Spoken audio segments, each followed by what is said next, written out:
पेट भरो तहां तक तो भोलेनाथ जी तुम्हारा साथ देता है, पर जब तुम तुम्हारे परिवार का पालन करो तब भी भोलेनाथ साथ देगा। तुम तुम्हारे बच्चों को बड़ा करो तब भी भोलेनाथ तुम्हारा साथ देगा। तुम अपने बच्चों का ब्याह करो भोलेनाथ साथ देगा। तुम मकान खरीदो भोलेनाथ साथ देगा। तुम गाड़ी खरीदो भोलेनाथ साथ देगा। तुम जमीन खरीदो भोलेनाथ साथ देगा। तुम्हारे परिवार तक की तो गारंटी भोलेनाथ जी ले रहा है, पर इसके अलावा तुम दोस्तों के साथ गुल छल्ले उड़ाओ और किसी कहीं गलत काम करने के लिए जाओ, वेश्यावृत्ति करने जाओ, दूसरी नारी के चक्कर में पड़ जाओ, दूसरों के चक्कर में पड़ जाओ, ने जुए में पड़ जाओ, तो भोलेनाथ जी के अब तेरी जवाबदारी, अब तू जान तेरा काम जाने। जहां तक तेरी जवाबदारी है वहां तक मैं हूं, और तेरी जवाबदारी से हटकर पेट भरने तक की जवाबदारी मेरी है, तेरा मकान बनाने की जवाबदारी मेरी है, तेरा गाड़ी खरीदने की जवाबदारी मेरी है, पृथ्वी पर आया है तुझे प्रतिष्ठा यश देने की जवाबदारी मेरी है। उसके अलावा तू जिस दिन से गलत काम करना प्रारंभ करेगा उस दिन से मेरी जवाबदारी, जम के तो बोलो रे भाटा परा वालो, उस दिन से मेरी जवाबदारी खत्म। अब पेट भरने तक की जवाबदारी मेरी थी, अब पेटी भरने की जवाबदारी फिर तेरी है। तू 1 का 2 कर, चाहे 2 का 4 कर, और 4 करने के बाद तू भले 50 का 100 कर, और 100 करने के बाद पूरी जिंदगी रो कर। अब तेरी मर्जी, तू रो कि सो, अब तेरे मन। मेरी जवाबदारी यहां तक है कि तेरे जितने बच्चे हुए उनको खिलाने की जवाबदारी मेरी है। मैं खुद नौकरी पैसा सब, तुम किसी गरीबड़े की बेटी की शादी देखना, उसके पास में कुछ भी नहीं होता तो भी शादी मेरा भोलेनाथ कराता है। कहां से कराता है ये वो जानता है। किसी के घर में बच्चा जन्म लेता है तो वो भाग्य लेकर पैदा होता है। किसी के यहाँ कोई मरता है, उसका कैसे काम कराना है, कितना रुपया लगाना है, कितने में 12वां कराना है, कितने में 10वां कराना है, ये भी भोलेनाथ जी कराता है। तुम्हारे जन्म से लेकर मृत्यु तक की सारी जवाबदारी मेरे शंकर की है। बस इतना याद रखना कि जब तक तुम सतमार्ग पर चलते रहोगे, जब तक तुम नेक मार्ग पर चलते रहोगे, जब तक तुम अच्छे मार्ग पर चलते रहोगे, तब तक जवाबदारी मेरे शंभू की है। जिस दिन तुमने अपना मार्ग बदल लिया, गलत मार्ग पर जाने लगे, वेश्यावृत्ति करने लगे, दूसरे नारी के चक्कर में पड़ गए, कहीं व्यसन के चक्कर में पड़ गए, मांसाहार मदिरापान वेश्यावृत्ति या बहुत ज्यादा उड़ाने लगे, अपनी शहंशाही दिखाने के लिए बहुत कुछ दिखाने लगे, तो फिर जवाबदारी उसकी समाप्त। आने में देरी उसको लगती है जो दूर रहता है।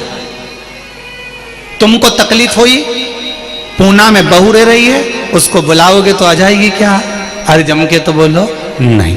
तुम्हें तकलीफ हुई, रायपुर में तुम्हारी बहू रह रही है, इतनी जल्दी आ जाएगी क्या? नहीं। तुम्हें तकलीफ हुई, तुम्हारे पड़ोस में बहू रह रही है, तुमने उसको बुलाया, आएगी कि नहीं आएगी? भले कितना भी झगड़ा हो, लड़ाई हो, बुराई हो, पर आके तो खड़ी हो ही जाएगी। उसी तरह ब्रह्मा ब्रह्म लोक में रहते हैं, भगवान विष्णु बैकुंठ लोक में रहते हैं, मेरा देवाधिदेव महादेव मृत्यु लोक में रहता है।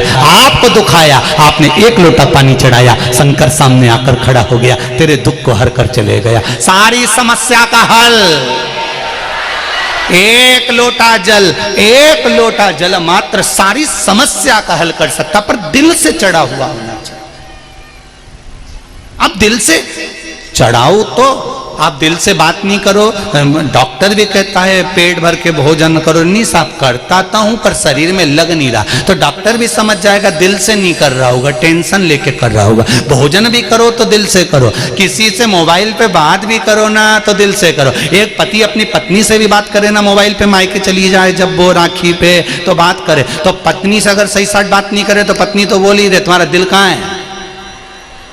जरा दिमाग से बात तो करो। तुम दिल में तुम्हारा ना जाने कहाँ लगा के बैठे हो, मेरे से सही से बात नहीं कर रहे, बोलो जी जी समझे कि नहीं समझो, तुरंत कह दो अच्छे से बात ही नहीं कर रहे, तुम्हारा दिल दिमाग सही नहीं है, तुम्हारा दिमाग कहीं और लगा हुआ है, तुम्हारा दिल कहीं और लगा हुआ है, तुम मुझसे बात नहीं कर रहे। जरा सा अगर मोबाइल पे सही से बात नहीं हो तो कहते दिल सही नहीं है, जरा सा भोजन नहीं पच रहा तो दिल सही नहीं है। उसी तरह अगर दिल से 1 लोटा पानी दिल से चढ़ाया है, सावन महीने में 2 लोटा पानी दिल से चढ़ाया है और दिल से समर्पित करा है, तो वो दिल से देता भी बहुत है, ये निश्चित है। उसकी कृपा बरसती जरूर है।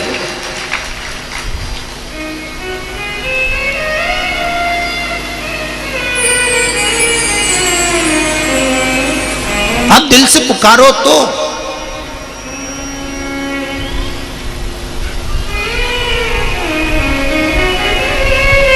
अरे किस्मत खुल गए छत्तीसगढ़ वालों के और भाटापारा वालों के, जो सावन महीने में कुबेर भंडारी यहां आकर बैठ गया, उसके बाद लुटा रहा है। तुम्हारी मर्जी पड़े तो झोली भरकर लूट लो और बाद में वरना पछताओगे कि हमारे गांव में कथा बची, 100 किलोमीटर था, 200 किलोमीटर था, 50 किलोमीटर था, लोग गुजरात से, राजस्थान से, महाराष्ट्र से दौड़ दौड़ के आते रहे और हम 24 घंटा कमाने में लगे रहे। वो पकड़ा तो ये निकल गए और ये पकड़ा तो वो निकल गया। पर एक बात याद रखना, वो पकड़ा तो ये निकल गया तो जिंदगी भर पछताओगे, इसको पकड़ लिया तो सब कुछ मिल गया, ये निश्चित है। इसको पकड़ना है, इसकी भक्ति अविरल है। वेदु बड़ा भोला था, बड़ा भोला वेदु,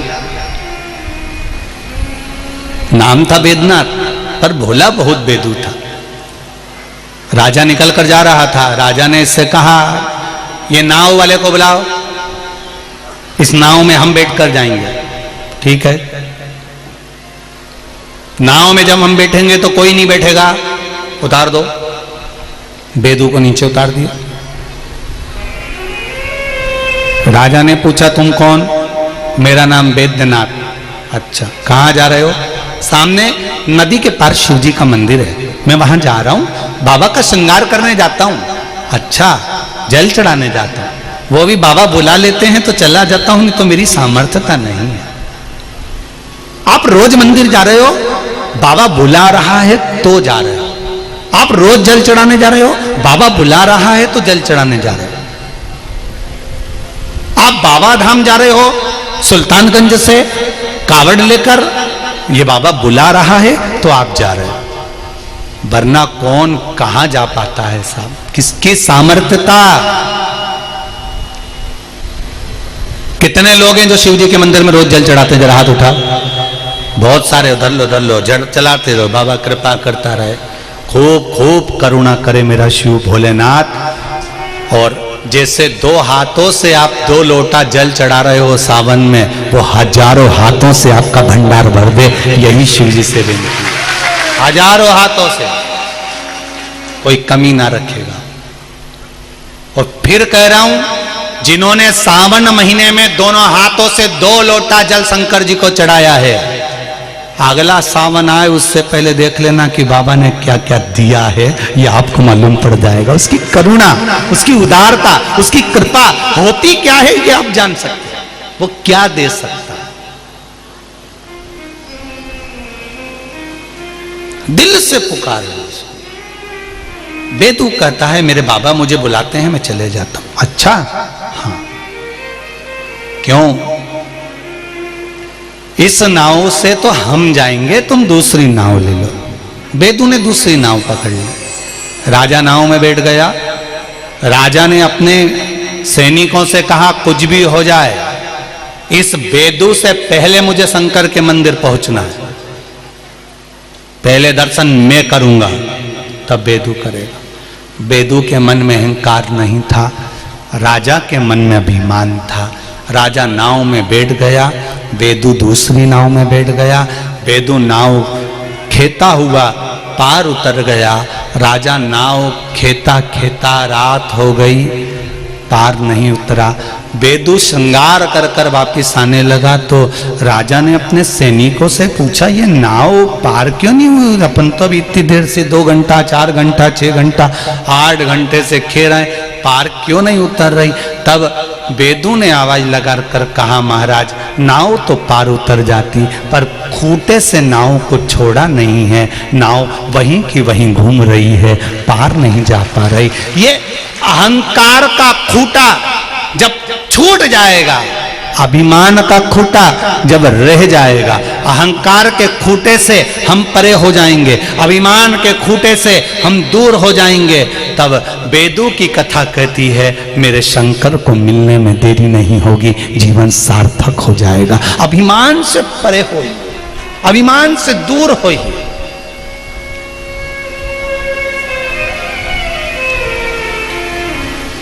आपका कितना वैभव है उससे मतलब नहीं है, आपकी कितनी सत्ता है उससे मतलब नहीं है।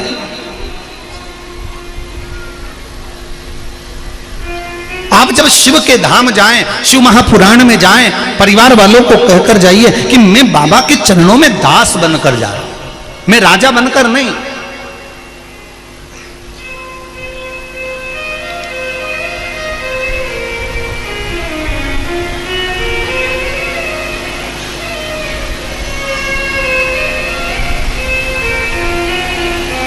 अब जितना दास तत्व ग्रहण, शर्मा परिवार में हम लोग कल से आए हुए हैं, कल से शर्मा परिवार हुए, उनके मित्र दोस्त गोयल जी आदि आदि जितने अग्रवाल जी, बहुत सारे सखा संबंधी सभी लोग सेवा में लगे हुए हैं। एक बाबू उनका बहुत बारंबार, गुरु जी कोई सेवा में कमी हो बताइएगा, सेवा हो कोई भी कार्य हो जरूर बताइएगा, गुरु जी कोई कार्य हो तो जरूर बताइएगा। हम कह भी दिए, बस 2 समय का प्रसाद मिल जावे, बाबा की सेवा हो जावे, श्री शिवाय नमस्तुभ्यम मंत्र का जाप हो जावे और बाबा की और लाला की सेवा हो जाए, इससे बढ़कर सुख और क्या चाहिए। शिव स्मरण में डूबे,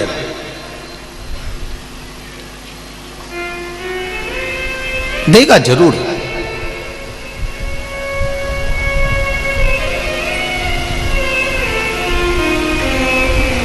कई बहुत साधारण से साधारण लोग भी हमारे पास में पत्र लिखकर भेजते हैं, क्या हम भी कभी जीवन में एक बार शिव पुराण की कथा करवा पाएंगे? क्यों नहीं, क्यों नहीं।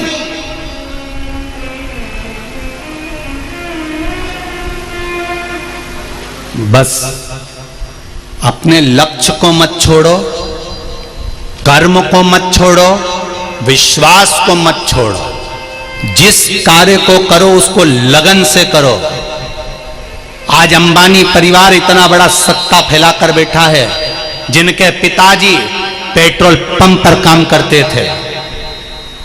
उस समय उन्होंने नहीं सोचा था कि इतनी सत्ता इकट्ठी कर लेंगे। एक पेट्रोल पंप पर काम करने वाला व्यक्ति भी, परंतु मन में विश्वास पक्का था कि मुझे कर्म करते करते आगे बढ़ना है, तो एक दिन अंबानी जैसा मालिक भी बनकर बैठ जाऊंगा, सत्ता भी धारण कर लूंगा। उसी तरह आप ये मत सोचो कि मैं एक छोटा सा काम कर रहा हूं, मैं एक जरा सा काम कर रहा हूं। आप छोटे से छोटा काम भी करो और शंकर पर विश्वास कर कर करना। एक ठेला भी लगाओ, शिव पर विश्वास कर कर लगाना। एक कपड़े की दुकान भी चलाओ, शंकर पर विश्वास कर कर करना। शंकर पर विश्वास कर कर छोटे से छोटे काम को चालू कर कर देखना, फिर आगे। वो एक पत्र आया है, वो भी देख लीजिए। पत्र में लिखा उस बच्चे ने,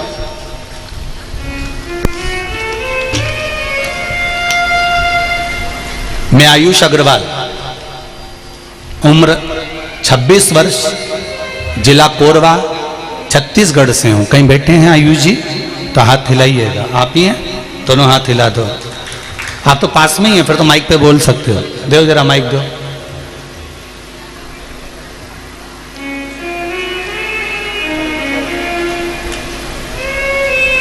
मैं आयुष अग्रवाल, उम्र मेरी 26 वर्ष है, जिला कोरबा, छत्तीसगढ़ से आया हूं। कोई मुझसे पूछे कि शिव महापुराण सुनने से क्या मिला है, तो मैंने कहा ऐसे कौन सा मेरा काम है जो बाबा ने नहीं किया। श्री शिवाय नमस्तुभ्यम। श्री शिवाय नमस्तुभ्यम गुरु जी। बाबू कहाँ से आए? मैं 200 किलोमीटर दूर कोरबा जिला से आया हूँ। यहाँ से कोरबा 200 किलोमीटर है। हाँ। अच्छा, क्या नाम है आपका? आयुष अग्रवाल जी। आपने लिखा है बाबा ने मुझे इतनी कृपा कर दी, इतनी कर दी कि मैं वर्णन नहीं कर सकता। हाँ, बहुत कृपा, इतना है कि मैं 7 दिन का भी कथा भी कम पड़ जाएगा, इतना कृपा करी बाबा ने मेरे को। खाली मात्र मैं अभी 2 काम पूरा करवाने के लिए आया हूँ। एक तो बाबा को धन्यवाद देने आया हूँ कि मेरे को 2 साल में इतना दिया कि मैं रखने के लिए काबिल नहीं हूँ। और दूसरा, एक बार कोरबा जिला में शिव पुराण की कथा करवानी है। बाबा से विनती कर कर जाओ। भगवान सब चीज दे दिया मेरे को। आपने लिखा है मेरा पूरा परिवार, सदस्य, मित्रगण में समस्त लोग आश्चर्य में हैं कि ऐसा 2 साल में इसको पास में इतना कैसे आ गया। ना तो मैं शिव जी को जानता था, ना मैं शिव मंदिर जाता था। आपने 1 सेकंड की पूजा नहीं करता था मैं 2 साल पहले। 1 सेकंड की पूजा भी नहीं करता था, इसमें लिखा है। घर वाले बोल बोल के थक जाते थे कि पूजा कर पूजा कर, कभी मैं पूजा ही नहीं करता था, इतना व्यस्त रहता था दुकानदारी में। पर किसी ने कहा कि शिव पुराण आती है तो तू सुन, तो मैंने थोड़ी सी शिव पुराण सुनना चालू करी। मंदिर जाना चालू नहीं करा, केवल शिव पुराण सुनना चालू करा। आप कथा में कहते हो कि शंकर से कथा सुनते सुनते मांग लो। मैंने भी सोचा प्रैक्टिकल कर कर देख लेता हूँ। मैंने भी कथा सुनते सुनते बाबा से मांगा और उसने जब देना चालू करा तो पत्र में लिखा है कि मेरी झोली छोटी पड़ गई, कहाँ रखूं ये समझ में नहीं आ रहा, इतना दे दिया बाबा। हर हर हर हर महा शिव कृपा। बैठी बाबू बैठी। शिव करुणा सागर है, उसकी कृपा बिना कुछ नहीं, उसकी करुणा बिना कुछ भी नहीं है।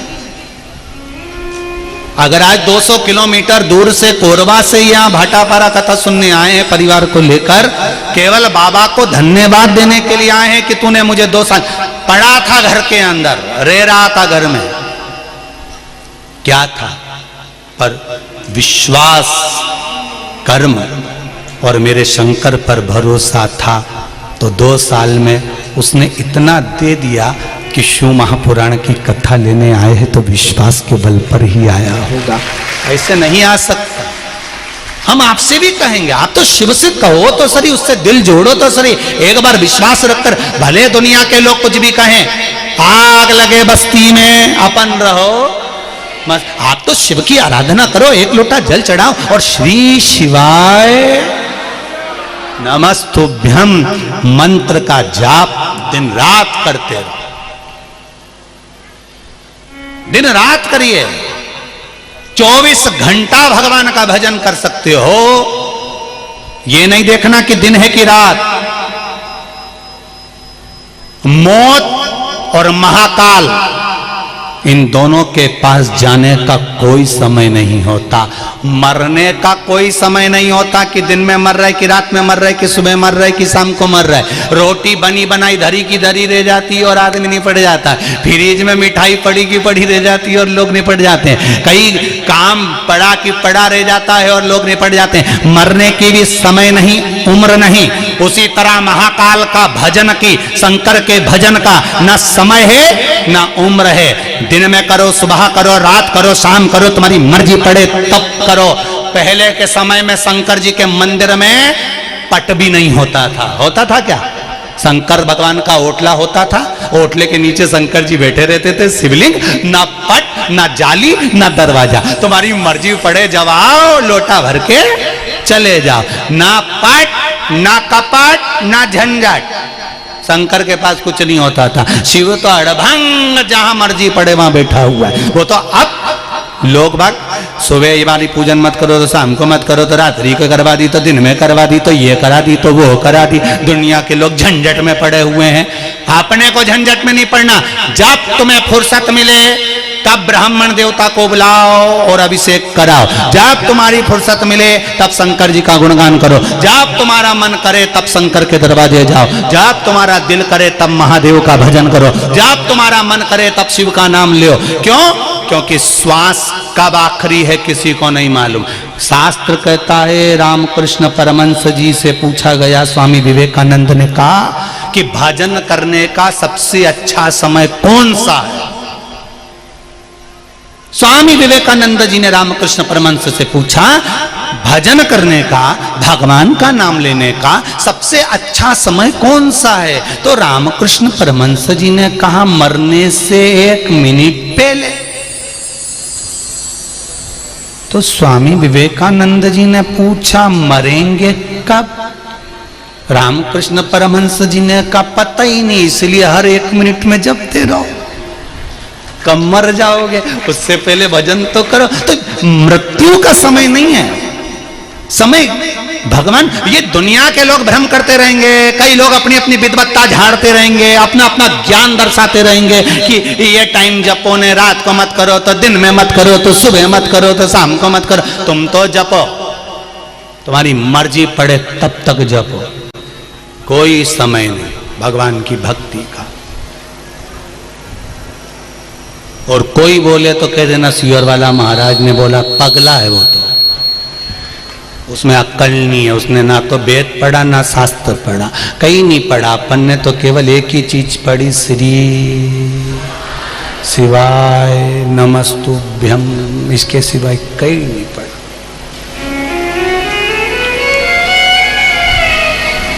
जो 1 सेकंड मंदिर नहीं जाता वो खुद बोल रहा है, मैं तो कभी नहीं जाऊं।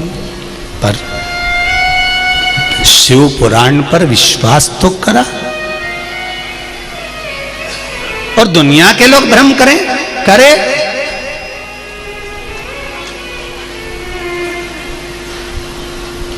एक बात बताओ रे,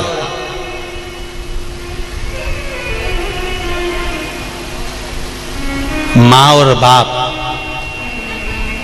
के कमरे में जाने के लिए बच्चों को पूछना पड़ता है क्या? जम के बोलो री बहनों, नहीं। माँ और बाप के कक्ष में जाने के लिए औलाद को कभी नहीं पूछना पड़ेगा। माता पिता अपना कमरा खोल कर सोते हैं कि मेरे बच्चों को कब मेरी जरूरत पड़ जाए मुझे गले लगाना पड़ेगा। उसी तरह मेरा शंकर और पार्वती वो माँ बाप हैं जिनका मंदिर 24 घंटे खुला है। आओ और मेरे गले लग, 24 घंटे, 24 घंटे। भगवान विष्णु की पूजा कोई रात्रि की है? भगवान ब्रह्मा की पूजा कोई रात्रि की है?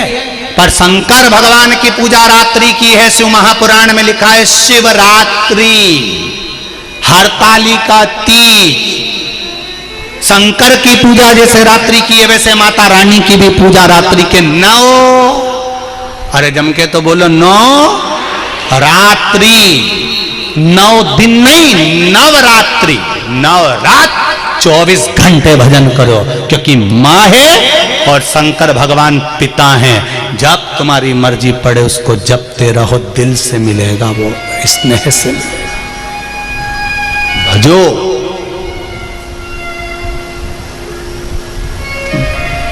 वेदों ने कहा राजन, अहंकार को बाहर रखकर आते तो तुम शंकर के मंदिर पहुंच जाते, पर तुमने अहंकार अपने साथ में रखा इसलिए शिव के मंदिर तक नहीं पहुंच पाए। अभिमान जब तक है शिव का द्वार नहीं पहुंच सकते।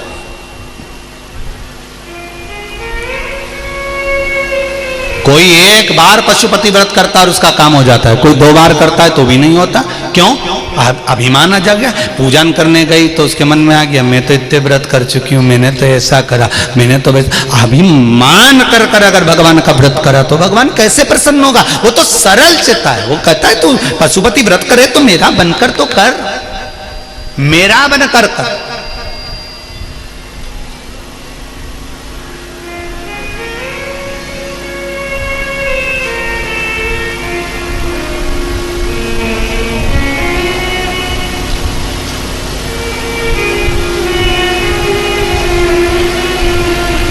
जितने लोग बैठे हो और जितने आस्था चैनल पर फेसबुक यूट्यूब पर कथा सुन रहे हो, सावन के महीने की आज नाग पंचमी की कथा है। दिल से उससे कहना भोलेनाथ दया करना, मैं तेरे भरोसे हूँ। हमारा कोई नहीं, हम तो तेरे भरोसे पर जी रहे हैं। मेरा कोई दुकान नहीं, धंधा नहीं, पानी नहीं। जिस दुकान को खोलती हूँ उसमें बरकत नहीं होती, मेहनत करती हूँ फल नहीं मिलता। बच्चे पढ़ने के लिए अग्रहण होते हैं, रिजल्ट ठीक नहीं आता। तू करेगा जो कुछ करेगा। मैंने सुना है तू खाली नहीं छोड़ता, तेरा भरोसा भारी है, तेरा भरोसा है, तेरे भरोसे पर जी।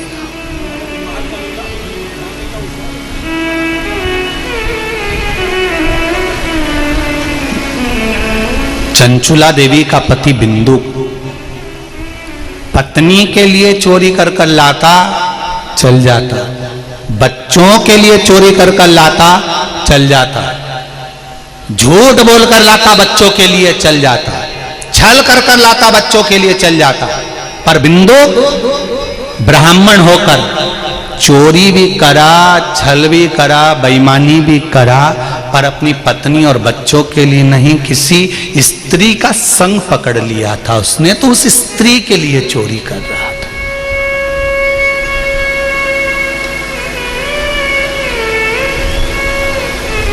दुकान पर बैठकर 1 रुपए की चीज 2 रुपए में बेचो, पर पेट भरने के लिए बेचो, पेटी नहीं।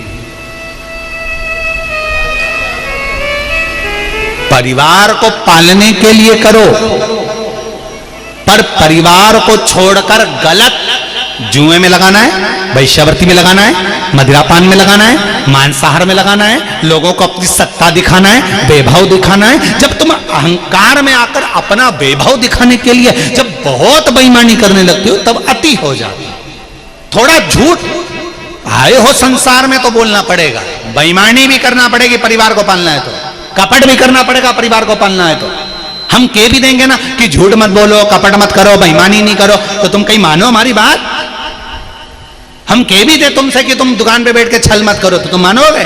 अरे रहने दो महाराज, एक का दो तो करना ही पड़े, फालतू की बात। तो हम काय को बोले कि तुम ऐसा मत करो? तुम तो झूठ भी बोलो, कपट भी करो, बेईमानी भी करो, प्रपंच भी करो, छल भी करो, तुम्हारी मर्जी पड़े जो करो, पर निवेदन इतना है परिवार तक तो चलेगा। पर परिवार के बाद में अगर तुम जुए के लिए, मदिरा पान के लिए, मांसाहार के लिए, वेश्यावृत्ति के लिए, शान शोहरत दिखाने के लिए कर रहे हो तो फिर तुम्हारी अब अति हो गई है, फिर तुम्हारे को नीचे गिरने का समय आ गया। झूठ बोलो परिवार को संभालना। भगवान ने जब मृत्यु लोक में जन्म दिया तो ब्रह्मा जी ने खुद भगवान विष्णु से कहा कि पुरुष बना के भेज रहे हो, पृथ्वी पर भेजेंगे इन पुरुषों को तो ये दुकान चलाएंगे, नौकरी करेंगे, धंधा करेंगे, सर्विस करेंगे, इनको झूठ बोलना पड़ेगा। भगवान विष्णु ने कहा बोलने दे, इनको कपट करना पड़ेगा, भगवान विष्णु ने कहा करने दे। ये झूठ कपट बेईमानी सब करेंगे, भगवान विष्णु ने कहा करने दो। तो ब्रह्मा जी भगवान शंकर के पास गए, भोलेनाथ जी से कहा कि भगवान विष्णु ने कहा कि वो तो पुरुष नीचे बन के जाएगा तो झूठ करेगा, बेईमानी करेगा, छल करेगा, कपट करेगा। तो शंकर भगवान बोले करने दो। जब विष्णु भगवान ने बोल दिया ना करने दो तो करने दो, तुम्हें क्या दिक्कत है? तो क्या फिर ये बेईमानी करेगा, झूठ बोलेगा, कपट करेगा, छल करेगा ये पुरुष, तो फिर नरक भोगना पड़ेगा ना इसको। तो भगवान शंकर चुपचाप से ब्रह्मा जी के कान में बोले पुरुष की धर्म पत्नी नीचे आएगी, उसका नाम है धर्म पत्नी। पति कमा कर लाएगा, इसके हाथ में देगा, ये धर्म पत्नी उसकी कमाई में से, झूठ वाली कमाई, प्रपंच वाली कमाई, बेईमानी की कमाई में से 2 रुपए निकाल कर कहीं शिव पुराण में लगा देगी, कहीं मंदिर में, कहीं धर्म में, कहीं धर्मात्मा में लगा देगी, तो पति को भी बैकुंठ ले जाएगी और खुद भी चली जाएगी। ये झूठ बोले बोलने दो, ये कपट करे करने दो, ये बेईमानी करे करने दो, इसको प्रपंच करना है करने दो, ये जितना भी कमा कर लाए लान दो, लाकर देगा तो जगदम्बा के ही हाथ में।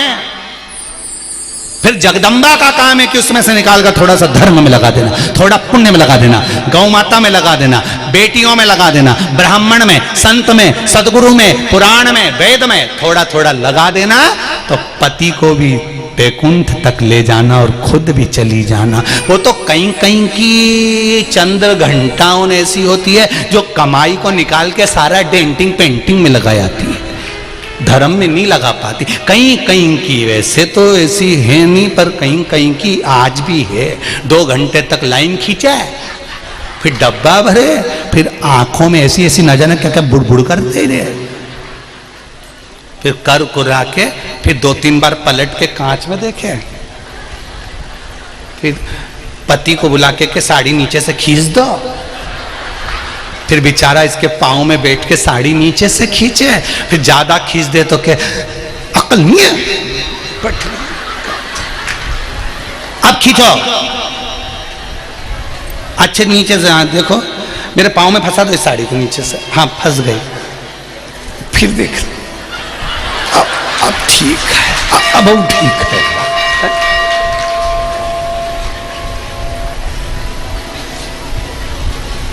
इतनी गर्मी पड़ रही है, मैं थोड़ा सा फेस मास्क लगा लूं, तुम पंखा कर दोगे क्या? बापड़ा उसके रुमाल से उसको हिला रही है।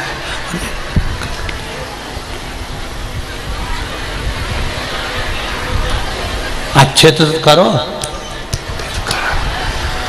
पति भी हाथ जोड़ के बोले भगवान दयालु। फिर नीर आ गया तो इसने पूछ लिया, हे चंद्र घंटे, कुसमांडे, हे कात्यायनी, काल रात्रि, कहाँ चली तुम? किटी पार्टी में जा रहे। अब वो निकला किटी पार्टी में जा रही, तब सुना चित्तवृत्ति, आनंद, सुख। तेरी कृपा बिना न हिले एक भी अणु, लेते हैं श्वास तेरी कृपा से तनो तनु। तेरी कृपा है। ब्रह्मा जी बड़ी चिंता में थे, ये पति झूठ बोलेगा, पुरुष झूठ बोलेगा, बेईमानी करेगा। भगवान ने कहा घर चलाना है, सब कुछ करना पड़ेगा, करने दो। परिवार चलाना है तो इसको सब कुछ करना पड़ेगा, करने दो। फिर करे तो कोई दिक्कत वाली बात नहीं, पर इसकी जो धर्म पत्नी होगी, मैं धन्यवाद दूंगा पूरे विश्व की इन माताओं को जो 1 रुपया भी धर्म में लगा रही हैं, कुबेरेश्वर महादेव के निर्माण में दे रही हैं, अन्न क्षेत्र में दे रही हैं, मंदिर निर्माण में, गौशाला निर्माण में देती हैं, या कहीं अपनी बहन बेटी को लगाती हैं या गौ सेवा में लगाती हैं। उनको धन्यवाद दूंगा कि आपका करा गया पुण्य आपके पति के जीवन को प्रकाशित करने वाला है, धन्य करने वाला है। करते रहो।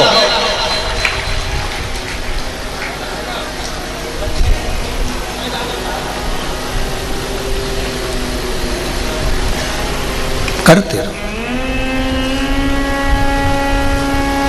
ये चमक ये दमक फूलवन में महक, सब कुछ सरकार तुम ही से है।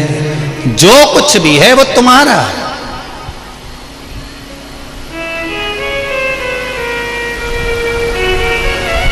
हम मना कर दें आपको कि आप झूठ मत बोलो, आप मानोगे ही नहीं। हम आपसे कह दें कि आप छल मत करो, आप मानोगे ही नहीं। हम आपसे कह दें आप बेईमानी ना करो, आप मानोगे नहीं। करो, पर अपने परिवार का भरण पोषण करने तक करा चल गया, पर झूठी शान सत्ता दिखाने के लिए, झूठा वैभव दिखाने के लिए, या वैश्यावर्ती, जुआ, मांसाहार, मदिरापान, गलत कर्म करने के लिए नहीं, श्रेष्ठ कर्म।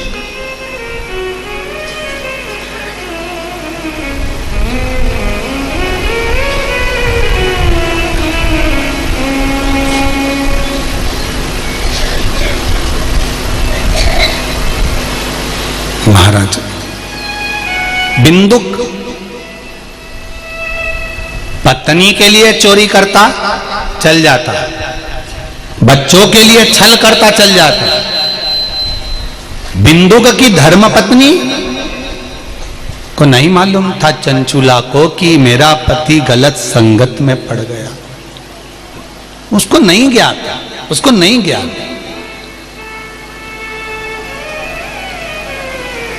उसको ये नहीं मालूम कि ये गलत संगत में पड़ गया। पर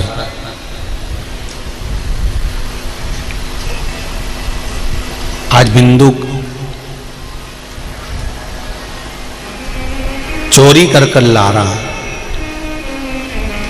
और वो चोरी चंचुला के लिए नहीं करी है, वो चोरी उसने करी उस वैश्या के लिए जो 4 दिन से इसके पीछे लगी हुई थी और कह रही थी कि मुझे राजा के घर में जो रतन का हार पड़ा हुआ है, जो रानी पहनती है, उस रतन के हार को मुझे चाहिए अपने गले के लिए।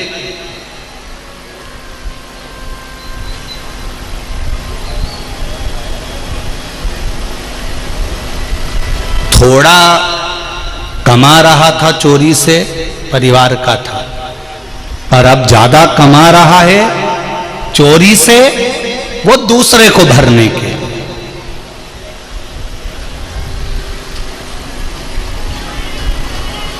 हम एक अभी कुछ समय पहले कथा थी, तो बहुत एक सेठ जी नहीं माने, कहा नहीं गुरुजी आप यहाँ आए हो तो हमारे यहाँ तो आना ही पड़ेगा चाहे कुछ भी हो जाए। हमने कहा ठीक है आ जाएंगे, उसमें क्या दिक्कत है, कभी हम उधर निकलेंगे तो जरूर आएंगे। अब योग बन गया, ऐसे कथा में तो कहीं जाना होता नहीं, परंतु एक बार हम जा रहे थे उनके यहाँ रुक गए। रुके तो क्या देखा कि हम, उन्होंने कहा गुरुजी इतने दिनों के बाद आए हो, यहाँ से जा रहे हो और रास्ता भी आपका भी 300 किलोमीटर दूर है, तो भोजन प्रसाद यहीं हो जाए, भोजन बना दो।